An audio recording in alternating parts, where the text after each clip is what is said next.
ಶ್ರೀ ಮಾತ್ರೇ ನಮಃ ಶ್ರೀ ಗುರುಭ್ಯೋ ನಮಃ.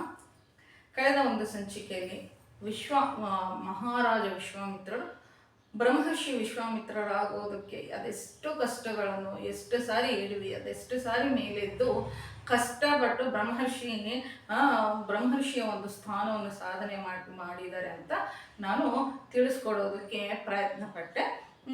ನಂತರ ಇದನ್ನೆಲ್ಲ ಕೇಳಿದ ನಂತರ ಎಲ್ಲರೂ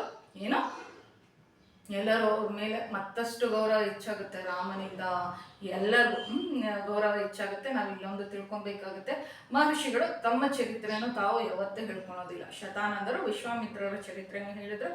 ರಾಮ ಲಕ್ಷ್ಮಣರು ಪ್ರತಿಯೊಂದು ವಿಷಯವನ್ನು ಭಗವಾನ್ ನಮಗೆ ತಿಳಿಸ್ಕೊಡಿ ಅಂತ ಕೇಳಿದ್ರೆ ಮಾತ್ರನೇ ಹೇಳ್ತಾ ಇದ್ದಾರೆ.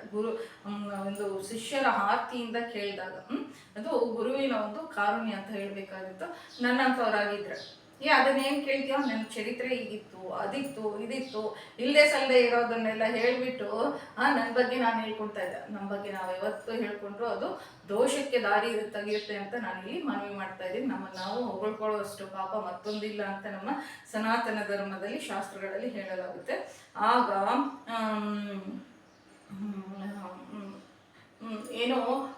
ವಿಶ್ವಾಮಿತ್ರರು ನಾಳೆ ಬೆಳಿಗ್ಗೆ ಸೂರ್ಯೋದಯ ಆದಮೇಲೆ ನನ್ನನ್ನು ಒಮ್ಮೆ ದರ್ಶನ ಮಾಡ್ಕೊಂತ ಯಾರಿಗೆ ದಶರಥ ಮಹಾರಾಜರು ಕೇಳ್ತಾರಂತೆ. ಆಗ ದಶರಥ ಮಹಾರಾಜರು ಏನು ಮಾಡ್ತಾರೆ, ದರ್ಶನ ಮಾಡ್ಕೊಂಡ ನಂತರ ನಿಮ್ಮ ಮಕ್ಕಳು ಹಾಗೂ ನೀವು ಒಮ್ಮೆ ನಮ್ಮ ರಾಜಭವನಕ್ಕೆ ಬನ್ನಿ ಅಂತ ಆಹ್ವಾನ ಮಾಡ್ತಾರಂತೆ. ಜನಕ ಮಹಾರಾಜರ ಆಹ್ವಾನದ ಮೇರೆಗೆ ರಾಮ ಲಕ್ಷ್ಮಣ ಸಹಿತವಾಗಿ ರಾಜಸಭೆಗೆ ಸೇರ್ಕೊಳ್ತಾರಂತೆ. ಅಂದರೆ ಜನಕ ಮಹಾರಾಜರ ಒಂದು ಅರಮನೆಗೆ ಮಿಥಿಲಾದಲ್ಲಿ. ಆಗ ವಿಶ್ವಾಮಿತ್ರರು ಜನಕರೊಂದಿಗೆ ಹೀಗೆ ಹೇಳ್ತಾರಂತೆ, ಈ ಇಬ್ಬರು ನಿನ್ನ ಹತ್ರ ಇರುವಂತಹ ಶಿವಧನಸ್ಸನ್ನು ನೋಡಿಸ್ಬೇಕು ಅಂತಂದ್ರೆ ಅದನ್ನ ದರ್ಶನ ಮಾಡಿಸ್ಬೇಕು ಅಂತ ಕರ್ಕೊಂಡ್ ಬಂದಿದ್ದಿ. ಒಂದು ಸಾರಿ ನೀನು ಈ ಶಿವಧನಸ್ಸನ್ನು ತೋರಿಸಿದ್ರೆ ಇವರು ಬಹಳ ಸಂತೋಷ ಪಡ್ತಾರೆ, ನಾವು ತಿರುಗಿ ಪ್ರಯಾಣ ಮಾಡ್ತೀವಿ ಅಂತ ಅಂತಾರೆ. ಇಲ್ಲಿ ಬ್ರಹ್ಮರ್ಷಿಗಳು ಸಾಮಾನ್ಯವಾಗಿರುವಂತವರೆಲ್ಲ ಅಲ್ಲಿ ಕೂತ್ಕೊಂಡಿರುವಂತವ್ರು ಯಾರು ಅಂದ್ರೆ ಬ್ರಹ್ಮರ್ಷಿ ವಿಶ್ವಾಮಿತ್ರರು. ಅವ್ರಿಗೆಲ್ಲ ಗೊತ್ತಿರುತ್ತೆ ಮುಂದೆ ಏನ್ ನಡೆಯುತ್ತೆ ಅಂತಂತದ್ದು. ರಾಮನನ್ನು ಶ್ರೀರಾಮನನ್ನಾಗಿ ಮಾಡೋದಕ್ಕೆ ವಿಶ್ವಾಮಿತ್ರರು ಖುದ್ದು ಹೋಗಿ ಕರ್ಕೊಂಬಂದಿರೋದು.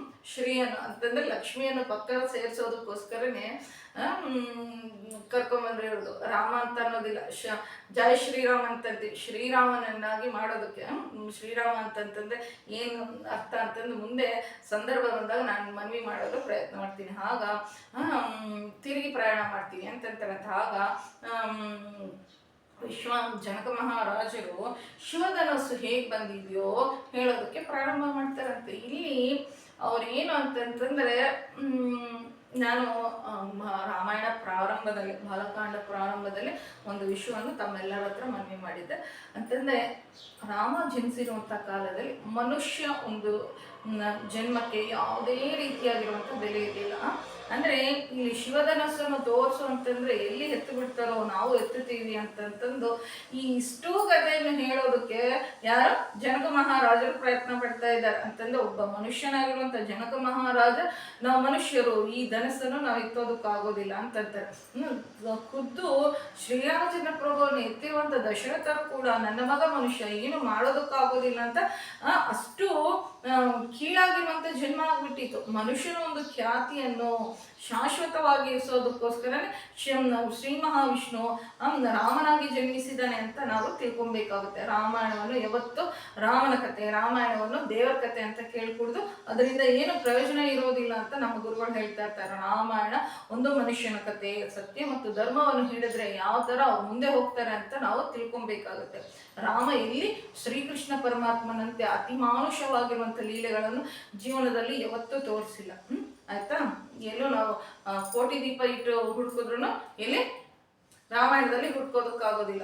ಆಗ ಶಿವಧನಸ್ಸು ಹೇಗ್ ಬಂತು ಅಂತಂದು ಯಾರು ಜನಕ ಮಹಾರಾಜರು ಯಾರಿಗೆ ತಿಳಿಸೋದಕ್ಕೆ ಪ್ರಯತ್ನ ಮಾಡ್ತಾ ಇದ್ದಾರೆ ಅಂತ ಕತೆ ಹೇಳೋದಕ್ಕೆ ಪ್ರಯತ್ನ ಮಾಡ್ತಾರೆ. ಪೂರ್ವ ದಕ್ಷ ಪ್ರಜಾಪತಿ ಶಿವನಿಗೆ ಹವಿಸ್ಸನ್ನು ಕೊಡದಲೆ ಯಾಗವನ್ನು ಪ್ರಾರಂಭ ಮಾಡ್ತಾರೆ. ಶಿವನಿಲ್ಲದೆ ಇರುವಂತಹ ಕಡೆ ಮಂಗಳ ಇರೋದಿಲ್ಲ ಅಂತಂದು ದಕ್ಷಿಣ ಮಗಳಾಗಿರುವಂತಹ ಸತೀದೇವಿ ಪಾರ್ವತಿ ದೇವಿ ಯಾಗಾಗ್ನಿಯಲ್ಲಿ ಶರೀರ ಬಿಟ್ಬಿಡ್ತಾಳೆ. ಆಗ್ರಹಿಸಿರುವಂತಹ ಶಿವ ರುದ್ರ ಆಗ್ತಾನೆ. ಕೂಡಲೇ ಯಾಗಕ್ಕೆ ದೇವತೆಗಳು ನೀವು ಯಾಕೆ ಬಂದಿದ್ದೀರಾ ಅಂತ ಧನಸ್ಸನ್ನು ಇಟ್ಕೊಳ್ತಾರೆ. ಕೂಡಲೇ ದೇವತೆಗಳ ಪ್ರಾರ್ಥನೆ ಮಾಡಿದಾಗ ಆತ ಶಾಂತಿಸ್ತಾನೆ ಅಂತ ಹೇಳ್ತಾರೆ. ಈ ಏನು ದಕ್ಷ ಸಂಹಾರದ ಒಂದು ದಕ್ಷ ಗರ್ವಭಂಗದ ಒಂದು ಶಿವಮಹಾಪುರಾಣದಲ್ಲಿ ಇದು ಬಹಳ ದೊಡ್ಡದೇ ಘಟ್ಟ ಆಗಿರುತ್ತೆ. ನಮಗೆ 18 ಶಕ್ತಿ ಪೀಠಗಳು 108 ಉಪಶಕ್ತಿ ಪೀಠಗಳು ಬಂದಿರೋದಕ್ಕೆ ಕಾರಣ ಏನು ಅಂತಂದ್ರೆ ಈ ಸತೀದೇವಿ ತನ್ನನ್ನು ತಾನೇ ಅಗ್ನಿಯಲ್ಲಿ ಆಹುತಿ ಮಾಡ್ಕೊಳ್ತಾಳೆ. ತಂದೆ ಆಗಿರುವಂತ ದಕ್ಷ ಯಾರಿಗೆ ಶಿವನನ್ನು ಅವಮಾನ ಮಾಡಿದಾಗ ನನ್ನ ಗಂಡನ ನಿಂದೆಯನ್ನು ನಾನು ಕೇಳೋದಕ್ಕಾಗೋದಿಲ್ಲ ಅಂತ ಆ ತಾಯಿಯಲ್ಲಿರುವಂತ ಅಗ್ನಿಯಿಂದನೇ ಆಕೆ ಸುಟ್ಕೊಂಡ್ಬಿಡ್ತಾಳೆ. ಅದು ನಿಮ್ಗೆಲ್ಲರಿಗೂ ತಿಳಿದಿರುವಂಥದ್ದು. ಆಗ ಸತೀದೇವಿ ಶರೀರ ಬಿಟ್ಬಿಟ್ಟಿದ್ದಾಳೆ ಅಂತಂದು ಪರಮಾತ್ಮ ಯಾರು ಶಿವ ಉನ್ಮತ್ತನಾಗಿ ಹುಚ್ಚನಾಗ್ಬಿಟ್ಟು ಆಕೆಯ ದೇಹವನ್ನು ಹಿಡ್ಕೊಂಡು ಇಡೀ ಸೃಷ್ಟಿಯನ್ನು ತಿರುಗ್ತಾ ಇದ್ದಾರೆ. ಶ್ರೀ ಮಹಾವಿಷ್ಣು ತನ್ನ ಸುದರ್ಶನ ಚಕ್ರದಿಂದ ಆಕೆಯ ದೇಹವನ್ನು ಖಂಡಿಸಿದಾಗ ಆಕೆಯ ದೇಹ ಭಾಗ ತುಂಡುಗಳಾಗಿ ಬಿದ್ದಿರುವಂತ ಪ್ರದೇಶಗಳೇ ಯಾವುದು ಅಂತಂದ್ರೆ ಶಕ್ತಿಪೀಠಗಳು ಅಂತ ನಾವು ತಿಳ್ಕೊಬೇಕಾಗುತ್ತೆ. ನಮ್ಮ ಕರ್ನಾಟಕದ ಮೈಸೂರು ಚಾಮುಂಡಿ ಬೆಟ್ಟ ಇದೆಯಲ್ಲ, ಚಾಮುಂಡಿ ದೇವಿ ಯಾವುದು ಕೂದಲು ಬಿದ್ದಿರುವಂತ ಪ್ರದೇಶ, ಚಂಡಮುಂಡರನ್ನು ಸಂಹರಿಸಿರುವಂತ ಪ್ರದೇಶ, ಮತ್ತೆ ಮಹಿಷಾಸುರನನ್ನು ಸಂಹರಿಸಿರುವಂತ ಪ್ರದೇಶ ಯಾವುದು ಅಂದ್ರೆ ನಮ್ಮ ಮೈಸೂರು ಮಹಿಷಪುರ ಅಂತ ನಾನು ಇಲ್ಲಿ ಹೇಳೋದಕ್ಕೆ ಇಷ್ಟಪಡ್ತೀನಿ. ಪುರಾಣ ಪ್ರಸಿದ್ಧವಾಗಿರುವಂಥದ್ದು ನಮ್ಮ ಕರ್ನಾಟಕ. ಎಷ್ಟು ಅದೃಷ್ಟ ಅಲ್ವಾ ನಾವು ಕರ್ನಾಟಕದಲ್ಲಿ ಹುಟ್ಟಿರೋದು, ಅದು ಭಾರತ ದೇಶದಲ್ಲಿ ಹುಟ್ಟಿರುವಂಥದ್ದೇ ಅದೃಷ್ಟ. ಈ ಥರ ರಾಮಾಯಣ ಹೇಳ್ಬೇಕಾದ್ರೆ ಕರ್ನಾಟಕದ ಒಂದು ಏನು ಸಂಬಂಧ ಬಂದರೆ ನನಗಂತೂ ಬಹಳನೇ ಸಂತೋಷ ಆಗುತ್ತೆ. ನಿಮಗೂ ಸಂತೋಷ ಆಗುತ್ತೆ ಹೇಳ್ರಿ. ಆಗ ಶರೀರವನ್ನು ಬಿಟ್ಬಿಡ್ತಾರೆ ಅಂತ ಹೇಳ್ತಾರೆ. ಆಗ ನಾನು ಏನು ಪ್ರಾರ್ಥನೆ ಮಾಡ್ತದಂಗೆ ಶಾಂತಿಸ್ತಾರಂತೆ ಯಾರು ಶಿವ.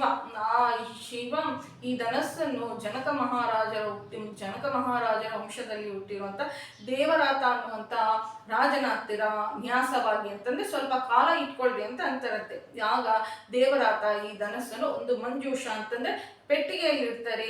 ಚಕ್ರಗಳಿರುವಂತ ಈ ಮಂಜೂಷದಲ್ಲಿ ಶಿವಧನಸ್ಸನ್ನು ತಗೊಂಡ್ ಬರೋದಕ್ಕೆ ಸರಿಸುಮಾರು 5,000 ಜನ ಬೇಕಂತೆ. ಅಂತಂದ್ರೆ ಅದನ್ನ ಎಳ್ಕೊಂಡ್ ಬರೋದಕ್ಕೆ ಗಾಲಿ ಇರುವಂತದ್ದು ಗಾಲಿ ಇರ್ತಾವಲ್ವ, ಚಕ್ರಗಳಿರ್ತಾವಲ್ಲ, ಅದನ್ನ ಎಳ್ಕೊಂಬರೋದಕ್ಕೆ 5,000 ಜನ ಬರ್ತಾರೆ ಅಂತಂದ್ರೆ ಅದ್ರ ತೂಕ ಎಷ್ಟಿರ್ಬೇಕು. ಹೀಗೆ ವಿದೇಶ ವಂಶದವರು ಈ ಏನು ಧನಸ್ಸನ್ನು ಪ್ರತಿದಿನ ಪೂಜಿಸ್ತಾ ಪರಮ ಪವಿತ್ರವಾಗಿ ನೋಡ್ಕೊಳ್ತಾ ಇರ್ತಾರೆ. ಹಾಗೆ ನಾನು ಒಂದು ದಿನ ಯಾಗ ಮಾಡಬೇಕು ಅಂತ ಭೂಮಿಯನ್ನು ಉಳ್ಬೇಕಾದ್ರೆ ತನ್ನಷ್ಟಕ್ಕೆ ಹಾಗೆ ಉಳ್ಬೇಕಾದ್ರೆ ನೇಗಿಲ ಸಾಲಿಗೆ ತಗಲಿ ಒಬ್ಬ ಬಾಲಿಕೆ ತನ್ನಷ್ಟಕ್ಕೆ ತಾನೇ ಮೇಲಕ್ಕೆ ಬರ್ತಾರೆ ಅಂತಂದ್ರೆ ಸೀತಮ್ಮ ಮಾನವ ಕಾಂತ ಎಲ್ಲ ಅಯೋನಿಜ. ಅಯೋನಿಜರು ಯಾರ್ಯಾರು? ಒಬ್ಬ ಸುಬ್ರಹ್ಮಣ್ಯ ಸ್ವಾಮಿ, ಮತ್ತೆ ಗಣಪತಿ, ಸೀತಮ್ಮ, ಹೀಗೆ ದೇವತಾವತಾರಗಳು ಯೋನಿಯಿಂದ ಸ್ತ್ರೀಯ ಯೋನಿಯಿಂದ ಬರ್ದೇ ಇರುವಂಥವ್ರು. ನಾವೆಲ್ಲ ಯೋನಿಯಿಂದ ಹೊರಗಡೆ ಬಂದಿರುವಂಥವ್ರೆ. ಸಿ ಸೆಕ್ಷನ್ ಅಂತಂತಂದ್ರೆ ಇವಾಗ ಜೋಕ್ ಆಗ್ಬೋದು, ಏನು ಯಾವುದೋ ಸಿ ಸೆಕ್ಷನ್ ಅದು ಬೇರೆನೇ ಇರುತ್ತೆ ಅಂತಂತ ನನ್ನ ಮೇಲೆ ಜೋಕ್ ಹಾಕ್ಬೋದು, ಅದನ್ನೇ ಬೇರೆ. ಇಲ್ಲಿ ನ್ಯಾಚುರಲಿ ಇದರಲ್ಲಿ ನಾನು ಹೇಳ್ತಾ ಇರುವಂಥದ್ದು ಅಯೋನಿಜ ಅಂತಂತ ಹೇಳ್ತಾ ಇರ್ತಾರೆ. ತನ್ನಷ್ಟು ತಾನೇ ಮೇಲಕ್ಕೆ ಬಂದಿದ್ದಾಳೆ, ನೇಗಲ್ ಸಾಲಿಗೆ ಮೇಲಕ್ಕೆ ಬಂದಿರೋದ್ರಿಂದ ಆಕೆ ಭೂಮಿಗೆ ಇರುವಷ್ಟು ಸಹನೆ ಇರೋದ್ರಿಂದ ಆಕೆಯನ್ನು ಜಾನಕಿ ಅಂತ ಕರಿತೀವಿ. ಮಿಥಿಲಾನಗರದಲ್ಲಿ ಹುಟ್ಟಿರೋದ್ರಿಂದ ಮೈಥಿಲಿ ಅಂತ, ದೇಹದ ಮೇಲೆ ಭ್ರಾಂತಿ ಇಲ್ಲದೆ ಇರೋ ವಂಶದಲ್ಲಿ ಹುಟ್ಟಿರೋದ್ರಿಂದ ಆಕೆಗೆ ವೈದೇಹಿ ಅಂತಂದು ಹಾಗೆ ಅಂತ ಸೀತಮ್ಮನಿಗೆ ಹೆಸರು. ಆಕೆ ಅಯೋನಿಜ, ಒಬ್ಬ ಸ್ತ್ರೀಯ ಗರ್ಭವಾಸ ಮಾಡ್ದಲ್ಲಿ ಮೇಲಕ್ಕೆ ಬಂದಿದ್ದಾಳೆ. ಆಕೆ ಅಪರೂಪವಾಗಿರುವಂಥ ಸೌಂದರ್ಯ ರಾಶಿ. ಆಕೆಯನ್ನು ನೋಡಿ ದೇವತೆಗಳು, ರಾಕ್ಷಸರು, ಯಕ್ಷರು ಮೊದಲಾಗಿರುವಂಥವ್ರು ಆಕೆಯನ್ನು ತಮ್ಮ ಪತ್ನಿಯನ್ನಾಗಿ ಮಾಡ್ಕೊಳ್ಬೇಕು ಅಂತ ವ್ಯಾಮೋಹ ಹೊಂದಿದ್ರು. ಅದಕ್ಕಾಗಿ ನಾನು ಆಕೆಗೆ ವೀರ್ಯ ಶುಲ್ಕವಾಗಿ ಅಂತಂದ್ರೆ ಪರಾಕ್ರಮದಿಂದ ಗೆಲ್ಲಬೇಕು ಅಂತ ಪ್ರಾರ್ಥಿಸಿದ್ರೆ ಶಿವಧನಸ್ಸನ್ನು ಯಾರಾದ್ರೆ ಎತ್ತಿಡ್ತಾರೋ ಅವ್ರಿಗೆ ನನ್ನ ಮಗಳನ್ನು ಕೊಟ್ಟು ಮದುವೆ ಮಾಡ್ತೀನಿ ಅಂತ ನಾನು ಹೇಳಿದೆ. ಹೀಗೆ ಎಷ್ಟೋ ಜನ ರಾಜರು ಆ ಶಿವಧನಸ್ಸನ್ನು ಎತ್ತಿ ಹಿಡಿಯೋದಕ್ಕೆ ಬಂದರು. ಆ ಧನಸ್ಸನ್ನು ನೋಡ್ತಿದ್ದಂಗೆ ಅಲ್ಲೇ ಬಿದ್ಬಿಟ್ರು. ಕಂದಿಷ್ಟ ಪಕ್ಷ ಕೂಡ ಕದಲಿಸ್ಲಿಲ್ಲ. ಅವರೆಲ್ಲರೂ ಹೃದಯ ಭಂಗ ಆಗ್ಬಿಟ್ಟಿದ್ರು. ಅಲ್ಲಿ ಬಂದಿರುವಂಥದ್ದು ದೇವತೆಗಳು ಬಂದಿರ್ತಾರೆ, ಯಕ್ಷರು ಬಂದಿರ್ತಾರೆ, ಕಿನ್ನೇರರು ಬಂದಿರ್ತಾರೆ, ಕಿಂಪುರುಷರು, ಎಲ್ಲರೂ ಸೃಷ್ಟಿಯಲ್ಲಿರುವಂಥ ರಾಕ್ಷಸರು ಕೂಡ ಬಂದಿರ್ತಾರೆ. ಜನಕ ಮಹಾರಾಜರು ಇಟ್ಟಿರುವಂಥ ಪರೀಕ್ಷೆಯಲ್ಲಿ ಯಾರೂ ಗೆಲ್ಲಲಿಲ್ಲ ಅಂತ, ಈ ಧನಸ್ಸನ್ನು ಯಾರೂ ಎತ್ತಿರಲಿಲ್ಲ. ಆದ್ದರಿಂದ ನಾವೆಲ್ಲರೂ ಒಂದಾಗ್ಬಿಟ್ಟು ಜನಕನ ಮೇಲೆ ಯುದ್ಧಕ್ಕೆ ಹೋಗೋಣ ಅಂತ ನಿರ್ಣಯ ಮಾಡ್ಕೊಳ್ತಾರಂತೆ. ಎಲ್ಲರೂ ಕಲ್ತ್ಬಿಟ್ಟು ನಮ್ಮ ರಾಜ್ಯದ ಮೇಲೆ ಯುದ್ಧಕ್ಕೆ ಬರ್ತಾರೆ. ಆಗ ನಮ್ಮ ರಾಜ್ಯದ ಸುತ್ತೂರ ನಾನು ಒಂದು ದೊಡ್ಡ ಅಗರ್ತ ಅಂತಂದ್ರೆ ಭೂಮಿಯನ್ನು ತೋಡ್ಬಿಟ್ಟು ಸುತ್ತೂರ ಕೆಲವು ಸ್ಟಡಿಗಳು ಅಂತಂದ್ರೆ 1992ರಲ್ಲಿ ಅಯೋಧ್ಯದಲ್ಲಿ ಬಾಬರಿ ಮಸೀದಿ ಕೆಡಿರುವಂಥ ಒಂದು ಸಂದರ್ಭದಲ್ಲಿ, ಒಳ್ಳೆ ಸಂದರ್ಭದಲ್ಲಿ ಈ ಥರನೇ ಯಾವುದು ಅಯೋಧ್ಯೆ ಸುತ್ತೂರ ಅಗರ್ತಗಳನ್ನು ತೋಡಿರ್ತಾರೆ ಅಂತಂತಂದು ಕರಸೇವಕರಿಗೆಲ್ಲರಿಗೂ ಬಹಳ ಪರಿಚಯನೇ ಇರುತ್ತೆ. ದೊಡ್ಡದಾಗಿರುವಂಥ ಗುಂಡಿಗಳು, ಅಗಲವಾಗಿರುವಂಥದ್ದು ಗುಂಡಿ, ಇದು ಅಲ್ಲಿ ಜನರು ಹೋಗೋದಕ್ಕಾಗೋದಿಲ್ಲ, ವೆಹಿಕಲ್ಸ್ ಹೋಗೋದಕ್ಕಾಗೋದಿಲ್ಲ, ಆ ಥರ ತೋಡಿರ್ತಾರಂತೆ. ಏನು ಎಲ್ಲ ದಾರಿಗಳನ್ನು ಮುಚ್ಚಿಬಿಟ್ಟಿದ್ವಿ, ಕೋಟೆಯ ಬಾಗಿಲನ್ನು ಕೂಡ ಹಾಕ್ಬಿಟ್ಟಿದ್ವಿ. 1 ವರ್ಷಗಳು ಯುದ್ಧ ನಡೆದ ಮೇಲೆ ನಮ್ಮ ಅರಮನೆಯಲ್ಲಿ, ನಮ್ಮ ರಾಜ್ಯದಲ್ಲಿರುವಂಥ ಆಹಾರ ಏನು ನಿಕ್ಷೇಪಗಳೆಲ್ಲವೂ ಕರತಾ ಬಂದ್ಬಿಟ್ವು, ಖಾಲಿ ಆಗ್ಬಿಟ್ವು. ಆಗ ನಾನು ತಪಸ್ಸನ್ನು ಮಾಡಿದೆ. ನನ್ನ ತಪಸ್ಸಿಗೆ ಮೆಚ್ಚಿರುವಂಥ ದೇವತೆಗಳು ನನಗೆ ಸೈನ್ಯವನ್ನು ಕಟಾಕ್ಷಿಸಿದ್ರು. ಆ ದೇವತೆಗಳ ಸೈನ್ಯದೊಂದಿಗೆ ನಾನು ರಾಜನನ್ನು ಸೋಲಿಸಿದ್ದೀನಿ ಅಂತ ಹೇಳ್ತಾರೆ. ಆಗ ಜನಕ ಮಹಾರಾಜರು ಒಂದು ವೇಳೆ ರಾಮ ಏನಾದರೂ ಧನಸ್ಸನ್ನು ಎತ್ತಿಡಿದ್ರೆ ನಾನು ನನ್ನ ಮಗಳಾಗಿರುವಂಥ ಸೀತೆಯನ್ನು ಕನ್ಯಾದಾನವಾಗಿ ಕೊಡ್ತೀನಿ ಅಂತ ಅಂತಾರಂತೆ. ಶಿವಧನಸ್ಸನ್ನು ತೋರಿಸಿದ್ರೆ ಇಲ್ಲಿ ನನ್ನಂಥವ್ರೆ ವಾಚಾಲತ್ವ ಹೆಚ್ಚು ಮಾತಾಡೋಂಥವ್ರು, ಜ್ಞಾನಿಗಳು ಹೆಚ್ಚು ಮಾತಾಡೋದಿಲ್ಲ. ಇಲ್ಲಿ ಏನು ಪಟ ಪಟ ಪಟ ಪಟ ಮಾತನಾಡ್ತಾ ಇರುವಂಥವ್ರು ಯಾರು? ರಾಜರ್ಷಿಗಳಾಗಿರುವಂಥ ಜನಕ ಮಹಾರಾಜರು. ಆದರೆ ಎಲ್ಲ ಭವಿಷ್ಯತ್ತು, ಭೂತ ಭವಿಷ್ಯತ್ತು, ಏನು ವರ್ತಮಾನ ಕಾಲಗಳನ್ನು ದರ್ಶನ ಮಾಡಿರುವಂಥ ಬ್ರಹ್ಮರ್ಷಿಗಳು ಯಾಕೆ ಮಾತಾಡ್ತಾರೆ? ಮಾಡಿ ತೋರಿಸ್ತಾರೆ. ಶಿವಧನಸ್ಸನ್ನು ತೋರಿಸಿದ್ರೆ ಒಂದು ಸಾರಿ ತೋರಿಸ್ರಿ ಅಂತ ಅಂತಾರಂತೆ. ಆಗ 8 ಚಕ್ರ ಇರುವಂಥ ಮಂಜೂಷವನ್ನು ಹೇಳ್ಕೊಂಡ್ಬರ್ತಾರಂತೆ. ಒಬ್ಬ ಮನುಷ್ಯ ಧನಸ್ಸನ್ನು ಮೇಲಕ್ಕೆ ಎತ್ತಿ ಕಟ್ಟೋದೇನು ನಡೆಯೋದಿಲ್ಲ, ಸರಿ ಹೇಗೋ ಕೇಳಿದ್ದಾರೆ ಅಂತ ಆ ಧನಸ್ಸನ್ನು ತೆಗೆದುಕೊಂಡು ಬಂದ್ಬಿಟ್ಟು ಇಡ್ತಾರಂತೆ. ಇಟ್ಟಾಗ ಏನಾಗುತ್ತೆ, ಆ ಧನಸ್ಸನ್ನು ಒಂದು ಸಾರಿ ನೋಡು ಅಂತ ರಾಮನ್ ಹೇಳ್ತಾರಂತೆ. ಆಗ ರಾಮ ಆ ಮಂಜೂಷವನ್ನು ಅಂತಂದ್ರೆ ಆ ಪೆಟ್ಟಿಗೆಯನ್ನು ತೆರೆದ್ಬಿಟ್ರೆ ಅದ್ರಲ್ಲಿ ಹಾವು ಮಲ್ಕೊಂಡಂಗೆ ಆ ಧನಸ್ಸು ಮಲಗಿದೆಯಂತೆ. ಕ್ಷತ್ರಿಯನಾಗಿರೋದ್ರಿಂದ ಆ ರಾಮ ಆ ಧನಸ್ಸನ್ನು ನೋಡಿದ ತಕ್ಷಣ ಬಹಳ ಉತ್ಸಾಹ ಉಂಟನಂತೆ. ನಂತರ ನಾನು ಅದನ್ನ ಎತ್ತಲೆ ಮುಟ್ಟಲೆ ಅಂತಂದು ವಿಶ್ವಾಮಿತ್ರರ ಹತ್ತಿರ ಏನೋ ಪರ್ಮಿಷನ್ ಕೇಳ್ತಾರಂತೆ. ಯಾರು? ಶ್ರೀರಾಮಚಂದ್ರ ಪ್ರಭು. ಆಗ ಪರ್ಮಿಷನ್ ಕೇಳ್ತದಂದ್ರೆ ಒಂದು ಅನುಮತಿಯನ್ನು ಕೇಳ್ತಾರಂತೆ. ಬೇರೆಯವ್ರ ಮನೆ ಅಲ್ವಾ, ರಾಮ ಯಾರು ಕೆಳಗಿದ್ದಾರೆ? ಗುರುಗಳು ಕೆಳಗಿದ್ದಾರೆ. ಅದಕ್ಕೋಸ್ಕರ ಗುರುಗಳ ಅನುಮತಿಯನ್ನು ಕೇಳಬೇಕು. ಆಗ ರಾಮ ಎಷ್ಟೋ ಈಸಿಯಾಗಿ ಅಂತಂದ್ರೆ ಬಹಳ ಸುಲಭವಾಗಿ ಕಷ್ಟ ಇಲ್ಲದೆ ಅದನ್ನು ಮೇಲಕ್ಕೆ ಎತ್ಬಿಟ್ಟು ವಿಂಟಿ ನಾರಿಯನ್ನು ಕಟ್ಟೋಣ ಅಂತಂತಂದು ಮೇಲಿರುವಂಥ ಒಂದು ಇದಕ್ಕೆ ಕೆಳಗೆ ದಾರವನ್ನು ಕಟ್ಟಬೇಕು, ವಿಂಟು ನಾರಿಯನ್ನು ಕಟ್ಟಬೇಕು ಅಂತ ಬಗ್ಗಿಸಿದಾಗ ಅದು ಆ ಧನಸ್ಸು ಮಧ್ಯದಲ್ಲಿ ಮುರಿದ್ಬಿಟ್ಟು ಪಡೆಯಲ್ಲ ಅಂತ ಶಬ್ದ ಬಂದ್ಬಿಡ್ತಂತೆ.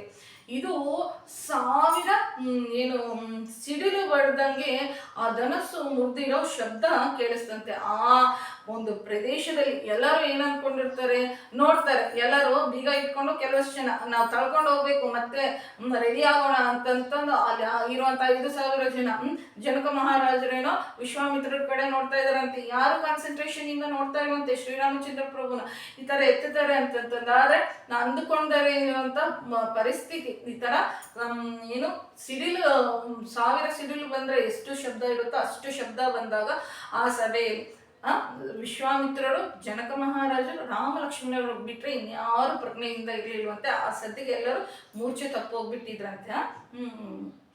ಆಗ ಜನಕ ಮಹಾರಾಜರಂತಾರೆ, ಮಹಾನುಭಾವ ವಿಶ್ವಾಮಿತ್ರ, ನಿನಗೆ ಗೊತ್ತು, ಅದಕ್ಕೆ 2 ಮಕ್ಕಳನ್ನು ಕರ್ಕೊಂಡ್ಬಂದಿದ್ಯಾ.